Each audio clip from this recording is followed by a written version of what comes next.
Previously on the Waffle Lair. Welcome to the Waffle Lair. I'm gonna start off with Ellen Grant. I'm gonna have 3 lives to get as far as I can. There's kind of a lag in the input to actually happening. So I'll push like jump, and then it might kind of like not jump right away. Especially when you're trying to go left or right, the lag goes away. If I remember correctly, though, if you go down just right, you're gonna die. I knew that was gonna happen. Right at the end of the level, I knew that was gonna happen. Hey, Wafflers. Hey, Wafflets. Welcome to this week's episode of the Waffle Lair. This week, we're gonna cover comics. Waffles Comic Corner. That's right, hashtag it. Waffles Comic Corner. Anyways, I started reading comics probably not too long ago, a few years ago. It all started because I heard about The Walking Dead at work. Went home, watched season 1 and 2 on Netflix. Did some more research online and found out that it was based off the comic books. So I went to That's Entertainment Worcester. That's right. Shout out to you guys like always. And picked up the first couple volumes that were out by the time I heard about The Walking Dead. Read it and fell in love. I was like, wow, this is so much better than the TV show. Better storyline. I mean, it's kind of similar to AMC's version, but like I said, still a little bit better. No offense, AMC, but the comic smokes the show. So yeah, better story, more gruesome, more brutal. And then probably around issue 118 or so is right after Rick kills off Negan. Sorry, spoiler alert if you don't read it or whatever, or you watch the TV show. Anyways, Rick kills Negan, and that's right around where I stopped. Not because I grew tired of reading comics, but I work a lot, and it's always hard to keep up with the reading and such. Especially when like there's always new issues coming out every month. It's hard to remember always go and pick up the latest issue. So sometimes what I'll do is I'll go and pick up like 2, 3 at a time, read them, catch up, and then again repeat that process. Anyways, but I've also read like Age of Ultron. That was actually better than the movie too, obviously. Civil War comic was definitely better than the movie. The movie was freaking awesome, but comic again, better story. What else? Superior Spider-Man, no movie on that, so can't really compare those two. Carnage USA, really, really awesome, especially as a big Carnage and Venom fan. Hell, I got a Venom tattoo. It's pretty sick. But this week I want to talk about something I've been a fan of since I was a little kid, and I'm going to give you a hint right now. Alright guys, it's morphin' time! Mastodon!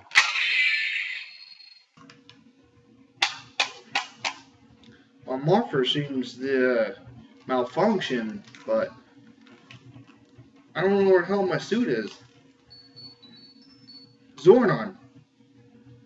I morphed, but I don't have my power suit. I don't know what to do. And just in case you guys didn't get that reference that I just threw in, this week we're going to be covering the Mighty Morphin Power Rangers comics. That's right, Mighty Morphin Power Rangers. I've been a big fan of it since the show started in the 90s. Had the toys, had costumes. Me and my cousin would, Power Rangers was a big thing, so we had the toys, costumes, always played Power Rangers, had the video games for Sega, Never had the Super Nintendo versions of the games until recently, which I actually like the Super Nintendo versions better because it's pretty cool. Don't worry, I'll be playing that game for you guys eventually for this channel. But, yep, Mighty Morphin Power Rangers. Boom Studios. Sorry if you guys couldn't really catch the picture of that too well. I already read it, so I got it sealed up because to me, I'm always going to want this bad boy, especially with the toys. I actually have issue number 0 like framed and hung up with some of my action figures from the 90s. To me, it goes with the collection pretty well.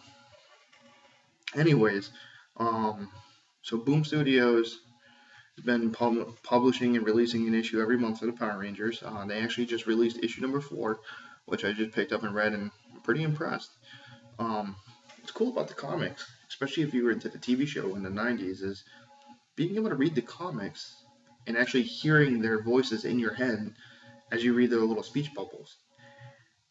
To me, that just makes the comics so much more enjoyable. Like, I was a big Power Ranger fan, so I still remember what all their voices sound like. Hell, I just started getting my kid into the show, so I really get the voices still pretty well programmed into my head. And what's cool is it's the Power Rangers you know, but it's not the Power Rangers you know. Pretty similar, but there's a lot of differences. What I thought was pretty cool is Zordon has almost like a danger room, kind of like the danger room for X-Men. He has a danger room type simulator where the Power Rangers can go and battle and work on their teammate skills and just practice overall fighting, which is pretty cool to me because I was always like, I can understand the Green Ranger and Red Ranger were good at fighting, but like, how did the Blue Ranger become so good? Like, he's the computer geek. He's the computer kid, and how did he get so good at fighting? Well, to me, that's kind of cool that they got that simulator, and maybe they just got a lot of practice in. If you watch the TV show, you know that Rita Repulsa ends up creating an evil green Power Ranger to destroy the Power Rangers, Zordon and Alpha, and help her take over the world. She creates an evil Power Ranger. And if you watch the TV show, eventually, after a couple episodes, the Power Rangers break the Green Ranger free of her spell, and he ends up joining them. But in the TV show, after they break her spell, he fits right into the team. There's no oddness to it. He just fits right in.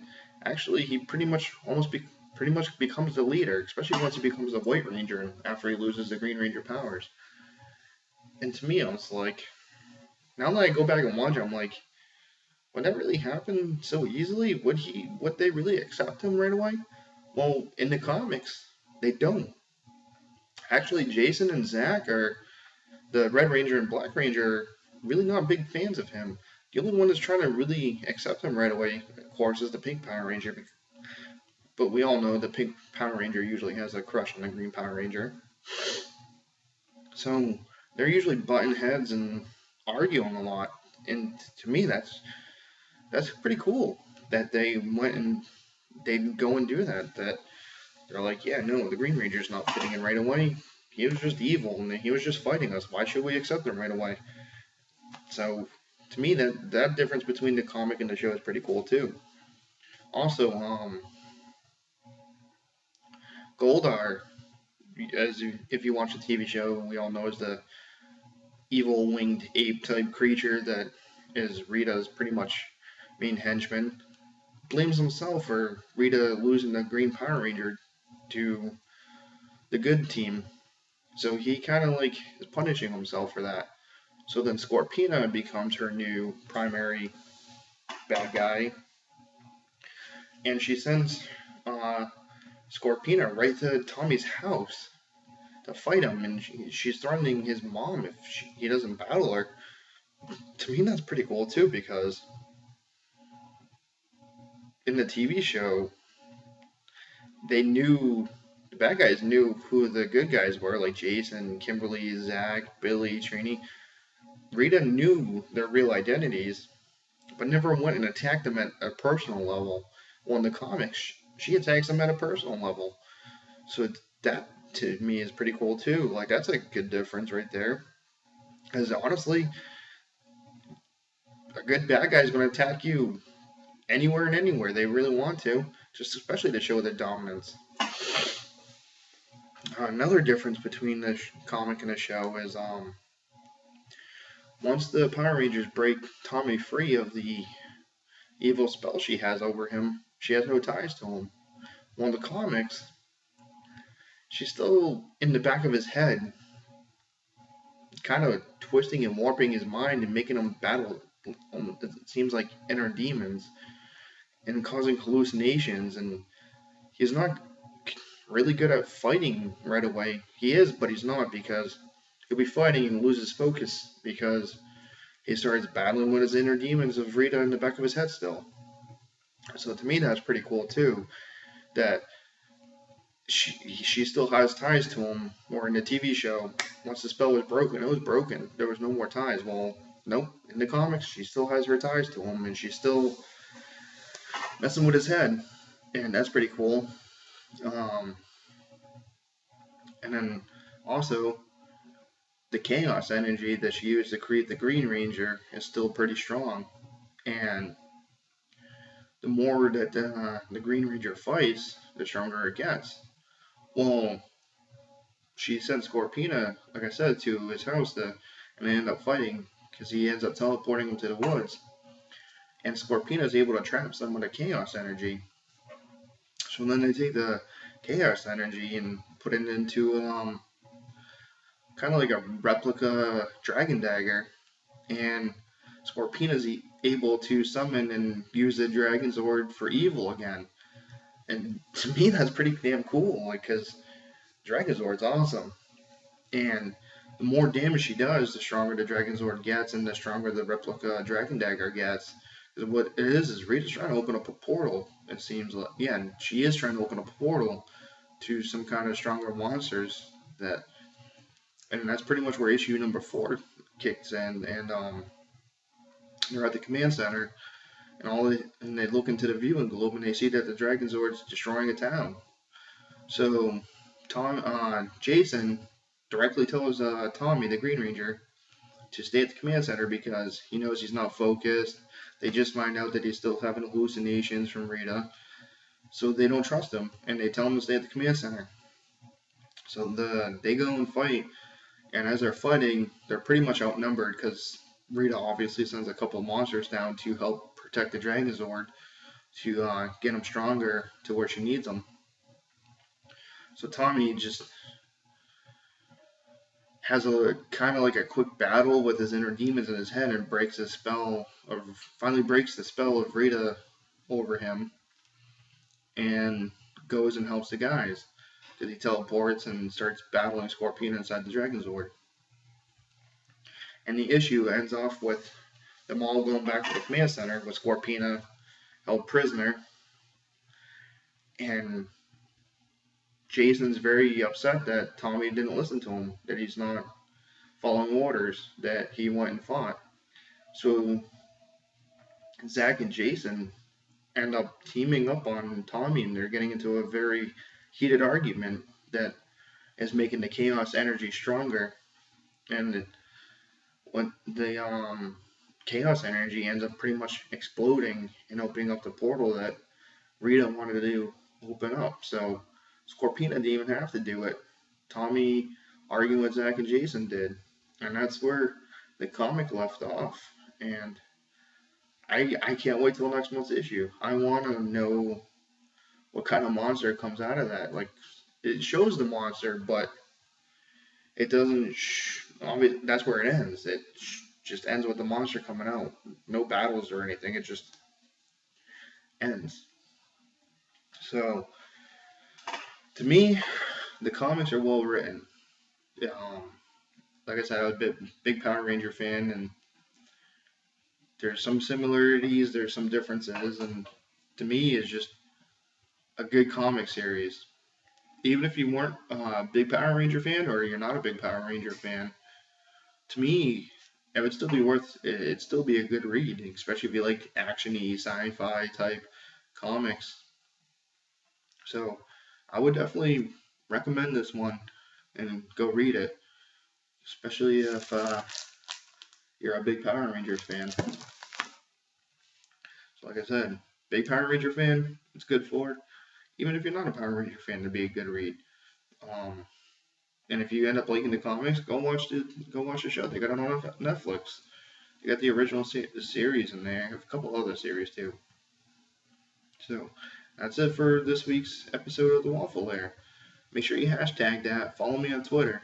Waffles Comic Corner, the Waffle Lair, the Waffle Eater 87. That's me. Until next week. Next week on the Waffle Lair. Lives. Coconut to the head. As an adult, I'm a big fan of Sonic. That's really good stuff right there. I played with one of the ones they made for.